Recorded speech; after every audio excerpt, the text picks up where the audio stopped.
శివుడు అప్పుడు తనకు ఒక వరాన్ని ఇస్తాడు. రేపు నేను మన సేనతో చక్రవ్యూహాన్ని ఫామ్ చేయిస్తాను. నాకు చక్రవ్యూహం లోపలికి ఎలా వెళ్తారో మాత్రమే తెలుసు. తను ఏ ప్లేస్ లో నుంచి అయితే ఆ వ్యూహంలోకి ఎంటర్ అయ్యాడో ఆ ప్లేస్ ని కౌరవులు ఆల్రెడీ సీల్ చేసేశారు. అప్పుడు కౌరవులు రియలైజ్ అవుతారు, మనం వేసిన చక్రవ్యూహం ప్లాన్ మనపైనే విరుచుకుపడింది ఏంటి అని. కృష్ణ, నా మనసు ఏదో కీడు శంకిస్తుంది. కృష్ణుడి కళ్ళల్లో నుంచి అభిమన్యు కోసం ఒక కన్నీటి బొట్టు. మీకు మొత్తం మహాభారతం తెలుసుకోవాలన్నా, not just Mahabharatam, movie reviews గానీ, interesting facts about history and Sanatan Dharma, relatable videos, check out my Instagram profile, follow me on Instagram, subscribe to the channel. Let's get into the video. ఇంకా కురుక్షేత్రంలో 12వ రోజు నడుస్తూనే ఉంది. అర్జునుడు వృషక్ ఇంకా అచల్ ని చూస్తాడు. వీళ్ళిద్దరు శకుని యొక్క తమ్ముళ్ళు. వాళ్ళు పాండవుల సేనని అటాక్ చేస్తూ ఉంటారు. అర్జునుడు తన ఒక్క బాణంతో వీళ్ళిద్దరిని చంపేస్తాడు. శకునికి అర్జునుడికి యుద్ధం జరుగుతుంది. శకునికి కూడా చాలా మంచి విల్లు విద్య తెలుసు. శకుని మోస్ట్లీ తన అస్త్రాలన్నీ మాయగా ప్రొడ్యూస్ చేస్తాడు. తను అర్జునుడిపై మాయా బాణాలు వేయగానే ఒక సెకండ్ వరకు అర్జునుడికి అసలు ఏమీ కనపడదు. అప్పుడు అర్జునుడు తన జ్యోతిక అస్త్రాన్ని వేసి ఆ మాయని మొత్తం తొలగిస్తాడు. నెక్స్ట్ శకుని వేసిన బాణాలకు ఆ యుద్ధ రంగంలో రివర్ లాగా కొట్టుకొస్తుంది. ఆ రివర్ ఫ్లో లో పాండవుల సేన మొత్తం కొట్టుకొని వెళ్ళిపోతుంది. దాన్ని ఆపడానికి అర్జునుడు తన ఆదిత్య అస్త్రాన్ని వేస్తాడు. శకుని చాలా ప్రాబ్లం గా క్రియేట్ అవుతున్నాడు.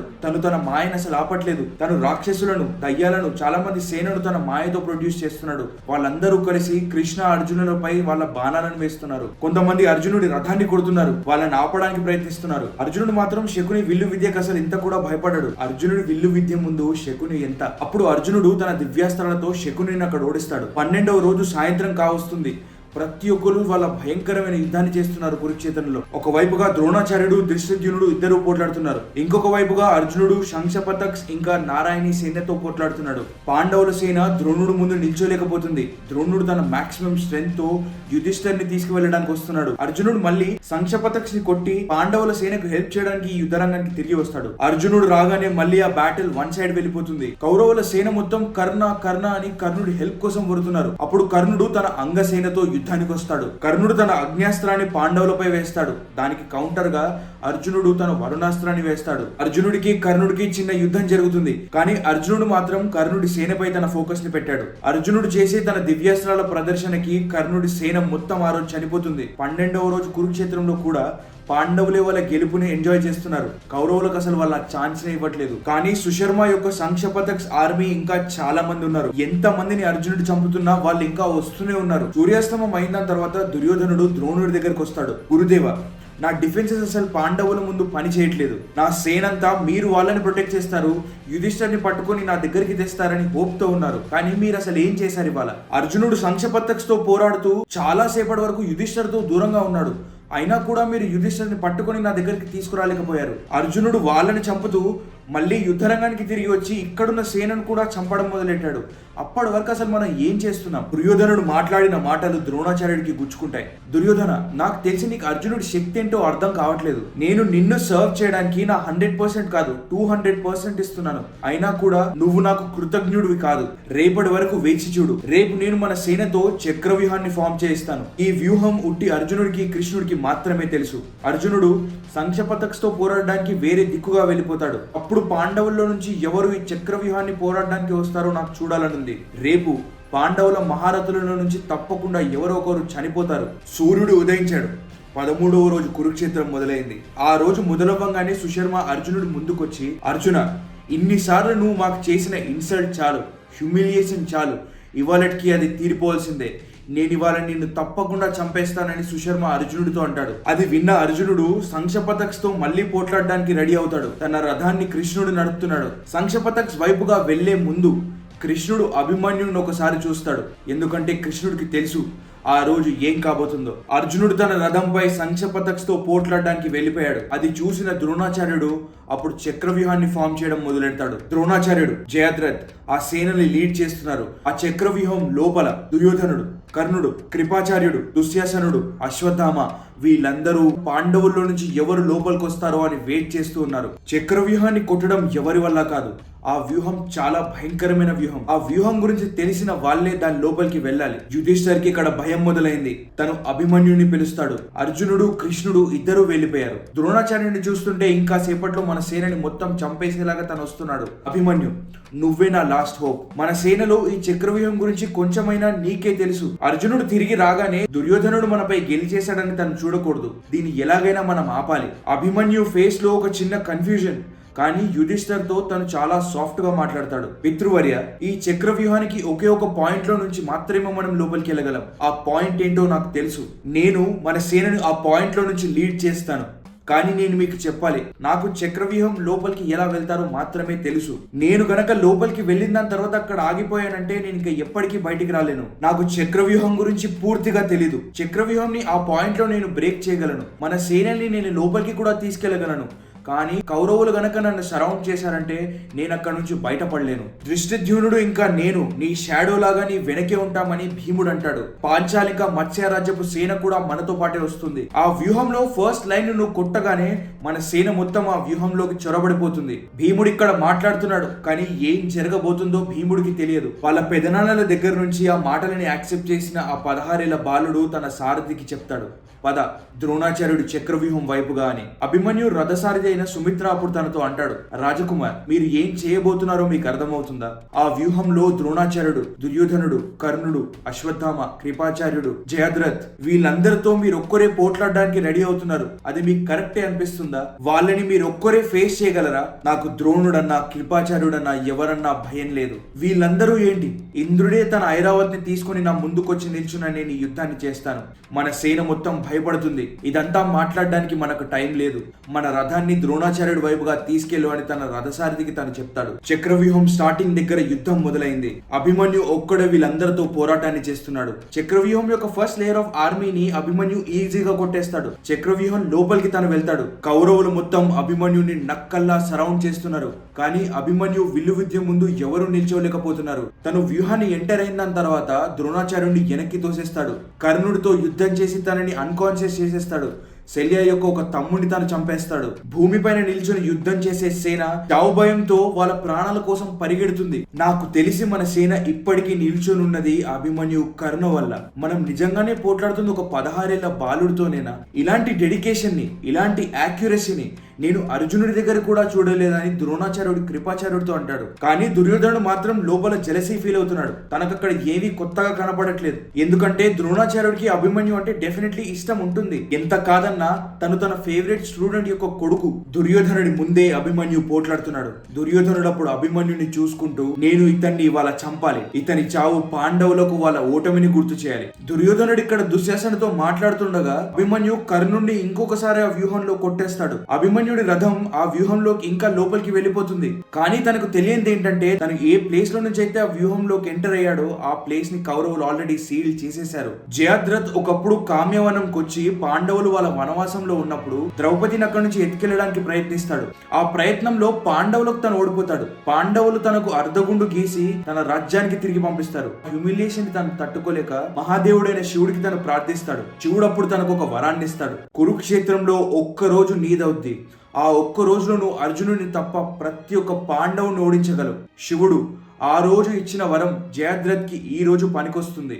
ఆ వరం పాండవులపై ఈ రోజు భారీ పడుతుంది. జయద్రథ్ అప్పుడు పాండవుల ముందు ఆ వ్యూహంలోకి వెళ్లకుండా ఒక పర్వతంలా నిల్చుని పోతాడు. భీముడు, శిఖండి, దృష్టద్యుమ్నుడు, సత్యకి వీళ్ళందరూ కలిసి జయద్రథ్తో పోట్లాడుతున్నా వాళ్ళ వ్యూహంలోకి ఎంటర్ కాలేకపోతారు. ఎంత ప్రయత్నించినా ఆ రోజు మాత్రం వాళ్ళు జయద్రథ్ ని కొట్టలేకపోతున్నారు. యుధిష్ఠర్ తన మాక్సిమం ట్రై చేస్తున్నాడు, ఎలాగైనా ఆ వ్యూహంలోకి ప్రవేశించాలని. కానీ జయద్రథ్ కొట్టిన బాణాలు యుధిష్ఠర్ రథాన్ని అక్కడే ఆపేస్తాయి, కదలకుండా. అప్పుడు యుధిష్ఠర్కి అర్థమవుతుంది, నేను అర్జునుడు కొడుకుని పంపించింది చావులోకి అని. కానీ ఆ చక్రవ్యూహం లోపల అభిమన్యు చేసే యుద్ధం చూస్తుంటే అసలు అలా కనిపించట్లేదు. తను ఒక్కడే కౌరవుల ఆర్మీని మొత్తం వణికిస్తున్నాడు. తను కర్ణుడి కొడుకైన విషసేని కొట్టేస్తాడు, వశతిని చంపేస్తాడు. కౌరవుల సేన మొత్తం వాళ్ళ బాణాలు, వాళ్ళ గదలు, వాళ్ళ స్పియర్స్ అన్ని కలిపి అభిమన్యుడు రథం పైన కొడుతున్నారు. అభిమన్యు తన రథసారథి, తన రథం అన్ని డామేజ్ తీసుకుంటున్నాయి. కానీ తను యుద్ధాన్ని చేసే స్పీడ్ ని మాత్రం తను తగ్గించట్లేదు. అభిమన్యు తన గాంధవాస్త్రాన్ని వేస్తాడు. కౌరవుల సేనను ఆ అస్త్రం హిప్నోటైజ్ చేస్తుంది.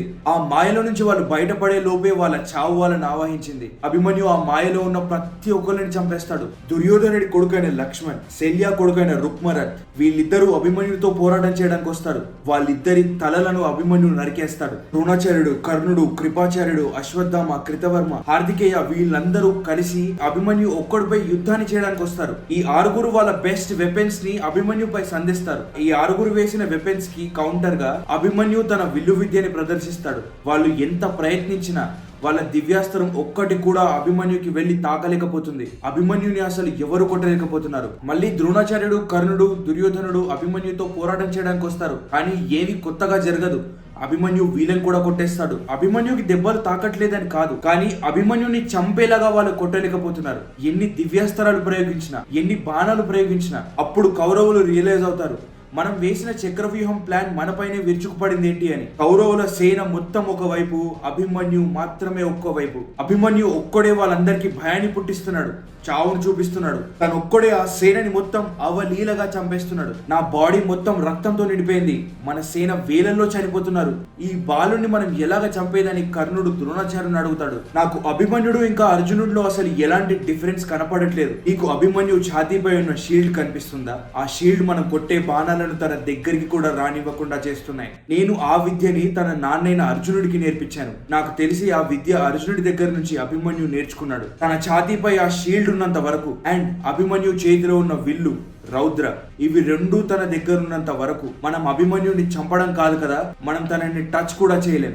కర్ణుడు అప్పుడు అభిమన్యు విల్లుపై ఫోకస్ పెడతాడు. ఎలాగైనా అభిమన్యు చేతిలో ఉన్న విల్లును విరగొట్టాలి. అభిమన్యుకి కనపడకుండా తన వెనకాలకి కర్ణుడు వెళ్లి నిల్చుంటాడు. తన విల్లుతో ఆ సేనపై యుద్ధం చేస్తున్న అభిమన్యుకి కర్ణుడి బాణం ఎక్కడి నుంచి వస్తుందో అర్థం కాదు. కర్ణుడు కొట్టిన బాణం అభిమన్యు విల్లును విరగొట్టేస్తుంది. ఆ క్షణం కౌరవులకు హోప్ వస్తుంది, అభిమన్యుని వాళ్ళు కొట్టగలరని. అప్పుడు భోజ్ తన రథానికి ఉన్న ఏనుగులను చంపేస్తాడు. కృపాచార్య తన రథసారథిని చంపేస్తాడు. అప్పుడు 7 కౌరవుల మహారథులు అందరూ కలిసి వాళ్ళ బాణాలను ఎక్కుపెట్టి అభిమన్యు చుట్టుపక్కల ప్రతి ఒక్క దగ్గర నుంచి తనపై బాణాలు వేసి కొడుతున్నారు. వీళ్ళు ఇక్కడ ఇలా చేయడం వల్ల భీష్ముడు కురుక్షేత్రం మొదలయ్యే ముందు పెట్టిన రూల్స్ లో అతి భయంకరమైన రూల్ ని వాళ్ళు ఇక్కడ బ్రేక్ చేస్తారు. ఒక్కరిపై అందరూ గ్యాంగ్ గా వెళ్ళకూడదు. అండ్ వీటన్నిటిని ద్రోణాచార్యుడు పాండవులకు, కౌరవులకు తన గురువు, తను లీడ్ చేస్తున్నాడు. ఒక 16 ఏళ్ల బాలుడి చావుకి తను కారణం కాబోతున్నాడు. అయినా అప్పటికి అభిమన్యు తన ఓటమిని ఒప్పుకోవడానికి రెడీగా లేడు. తన కత్తిని తీసుకొని తన రథంలో నుంచి కిందికి దూకి తన యుద్ధాన్ని చేయడానికి నిల్చొని ఉన్నాడు.